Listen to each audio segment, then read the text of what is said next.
किसी जमाने में एक गांव था जहां पर बहुत ही हरियाली और खुशहाली थी। लेकिन एक दिन एक सोनू नामक आदमी एक जंगल के रास्ते से जा रहा था। उसने देखा वहां पर एक तरबूज जैसा दिखने वाला आदमी उनके गांव की ओर चला रहा था। सोनू जोर से चिल्लाया, अरे भाई, कौन हो तुम और हमारे गांव की तरफ कहाँ जा रहे हो? तभी वो तरबूज जैसा दिखने वाला आदमी सोनू के पास आया और अपने पास से एक खंजर निकालता है और सोनू के पेट में खंजर भोंक देता है और सोनू वहीं पर मर जाता है। सोनू के मरते ही सोनू का चेहरा तरबूज जैसा हो जाता है और अगले दिन गांव वालों को गांव के चौराहे पर सोनू की लाश मिलती है। और तभी एक आदमी बोलता है, अरे ये तो सोनू है। ये कल रात को किसी काम से अपने गांव के पास वाले जंगल के रास्ते शहर जाने वाला था। इसे किसने मार दिया? अरे भाई, इसका तो सर भी तरबूज जैसा है। तुम्हें कैसे पता कि ये सोनू ही है? अरे कल शहर जाने के लिए इसने यही कपड़े पहन रखे थे। मैंने इसके कपड़े देखे थे। सभी गांव वाले हैरान हो जाते हैं और उन्हें कुछ समझ नहीं आता कि सोनू को किसने मार दिया। तभी कुछ देर के बाद रात हो जाती है और गांव वाले अपने अपने घर चले जाते हैं और वो तरबूज जैसा दिखने वाला आदमी तरबूज की थाली लेकर गांव में आता है और जिस भी किसी के घर की खिड़की खुली देखता है तो अपने तरबूज की खुशबू घर के अंदर भेजता है। घर में चंदन तरबूज की खुशबू सूंघता है तो बोलता है, अरे वाह वाह, क्या खुशबू आ रही है। ये खुशबू तो तरबूज की है।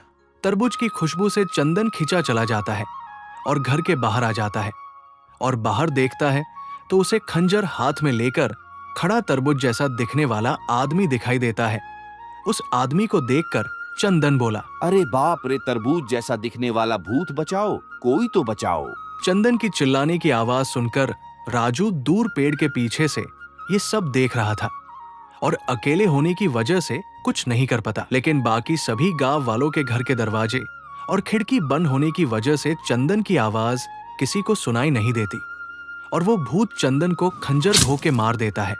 चंदन के मरते ही चंदन का सर भी तरबूज में बदल जाता है। अगले दिन जब सुबह होती है तो गांव वालों को फिर से एक लाश मिलती है और गांव वाले हैरान हो जाते हैं।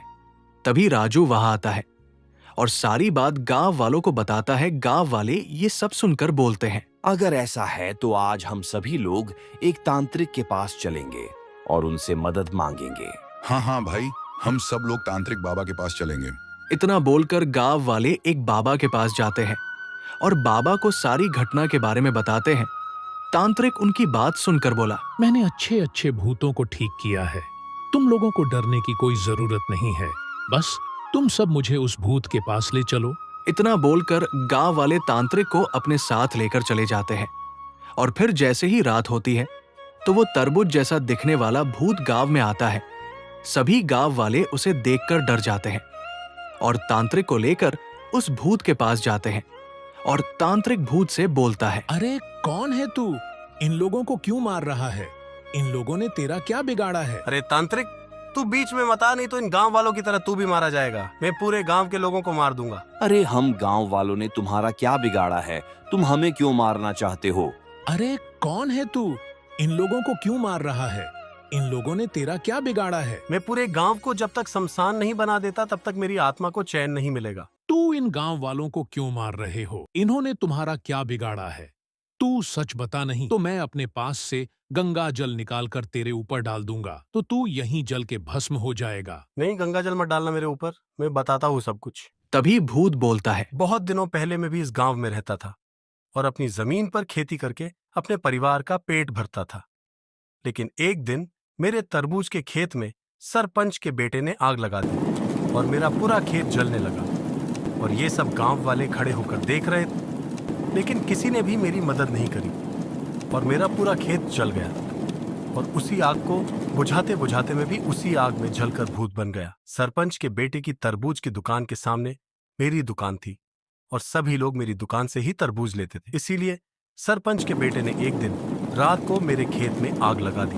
तू मेरी बात सुन, अब तू किसी को भी नहीं मारेगा। तेरा कातिल सरपंच का बेटा है। हम लोग सरपंच के बेटे को तुम्हें दे देंगे। तुम अपना बदला सरपंच के बेटे से लेकर चले जाना।